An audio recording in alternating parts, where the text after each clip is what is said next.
야담 이야기. 거지처녀와 잠을 자는데 밤마다 야릇한 향기가. 이번 이야기는 역사적인 인물의 출생에 관한 이야기인데, 역시 옛날에는 특정 인물에 대해 참 우상화시키는 것이 유행했던 것 같습니다. 경상도 합창의 한 마을에 집안이 몹시도 부유한 노인이 살고 있었습니다. 노인의 집안은 대대손손 덕망이 높은 집으로 소문이 나 있었습니다. 더군다나 노인 역시 정이 많고 사람들에게 베푸는 것을 좋아해 마을 사람들에게 군자님이라는 호칭으로 불렸습니다. 어느 추운 겨울날이었습니다. 그날은 눈보라가 굉장히 매섭게 몰아치는 날이었습니다. 노인은 사랑채에서 책을 읽고 있었습니다. 독서를 하는 노인의 귓가로 시끌시끌한 목소리가 들려왔습니다. 노인은 무슨 일인가 싶어 장지문을 열었습니다. 문을 열고 밖을 보니 대문 앞에 처량한 모습의 여자 거지가 구걸을 하고 있는 게 보였습니다. 노인 집에서 일을 돕는 하인과 거지는 실랑이를 펼치고 있었습니다. 하룻밤만 재워주세요. 너무 추워서 그래요. 거지의 꼴은 심각할 정도로 추한 모습이었습니다. 옷은 누더기에 여기저기 찢어져 있었고, 찢어진 옷틈 사이로 드러난 살과 얼굴은 온통 부르트고 골마 터져 있었습니다. 차마 눈을 뜨고 보기 힘든 지경의 몰골이었습니다. 썩거지래도. 노인 집안의 하인 중 한 명이 소리쳤습니다. 제발 좀 도와주세요. 하인들은 거지의 팔을 잡고 밖으로 끌어냈습니다. 그만하거라.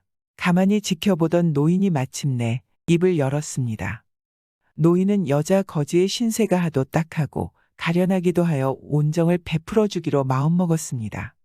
행랑 부엌에 가서 쉬게 하거라. 몰골도 말이 아닌데 이런 날 밖에서 자다가 무슨 변이라도 당하면 어쩌겠느냐. 하인들은 하는 수 없이 노인의 말을 따랐습니다.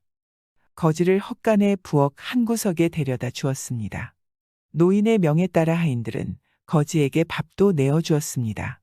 추워서 죽겠습니다. 부엌에 있던 거지가 소리쳤습니다. 노인은 어차피 집에 들였으니 오늘 밤이라도 편히 쉬게 해주는 게 좋겠다 싶었습니다. 노인은 거지를 사랑채로 들였습니다.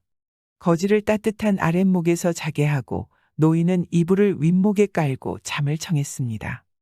따뜻한 기운이 거지의 몸에 스며들자 고약한 냄새가 방 안 가득 퍼졌습니다. 숨을 쉬기 힘들 정도로 거북한 향이었습니다. 그래도 노인은 아무런 내색도 하지 않고 냄새를 참으며 잠을 청하기 위해 노력했습니다. 불쌍한 것이 오늘 밤이라도 잘 자면 다행이지 않겠나. 노인은 속으로 거지의 사정을 딱하게 생각해 주었습니다.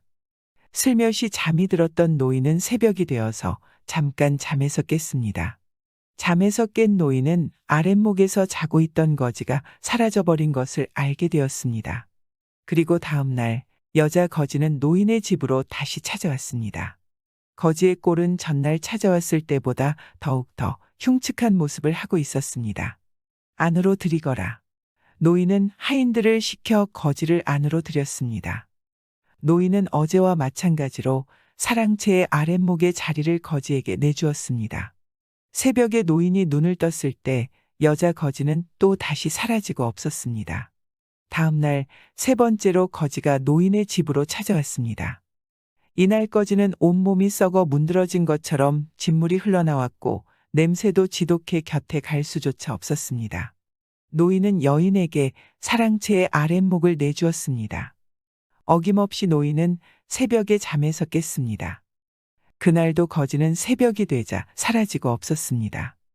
그런데 거지가 누워있던 자리에는 하늘에서 내려온 선녀 같은 아리따운 여인이 그 자리를 지키고 앉아 있었습니다. 누구십니까? 노인은 깜짝 놀라 여인에게 물었습니다. 여인은 초롱초롱한 눈으로 노인을 보며 말했습니다. 저는 하늘에서 내려온 선녀입니다. 옥구슬이 굴러가는 목소리로 여인은 말을 이었습니다. 뜻하는 바가 있어 그대를 시험하였더니 생각했던 것과 달리 정을 베풀어 주어 깊이 감동했습니다. 저는 이제 하늘로 올라갈 것입니다. 그대는 뒤뜰에다 해산하는 방을 정갈하게 지어놓고 그대와 성희 같은 여인이 아이를 낳을 때만 쓰도록 하십시오. 이것은 하늘에서 내리는 명입니다. 여인은 반드시 잊어서는 아니 된다고 신신당부를 했습니다. 노인은 여인의 말을 똑똑히 기억했습니다. 여인에게 궁금한 것을 물어보려 했지만 그녀는 순식간에 연기처럼 사라져 버렸습니다. 노인은 자신에게 일어난 일이 꿈이 아닐까 싶은 심정이었습니다. 방 안에 지독하고 퀴퀴했던 향은 아름다운 꽃향으로 변해 있었고 향긋하고 그윽한 향기는 인간 세상에서 맡아본 일이 없는 향기였습니다. 다음날 노인은 하인들을 시켜 여인이 얘기했던 대로 뒤뜰에다가 해산할 방을 만들기 시작했습니다. 당장 아이를 가진 여인은 없었지만 노인은 하늘에서 내려왔다는 그녀의 말을 믿고 기다려 보기로 했습니다. 몇 달 후 노인의 큰 며느리가 임신을 하게 되었습니다. 큰 며느리는 노인이 지어놓은 해산방에 들어갔지만 며느리는 원인을 알 수 없는 병에 걸려 심하게 고생을 했습니다.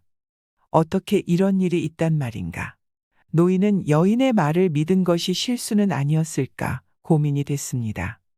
그리고 다시 얼마 후였습니다.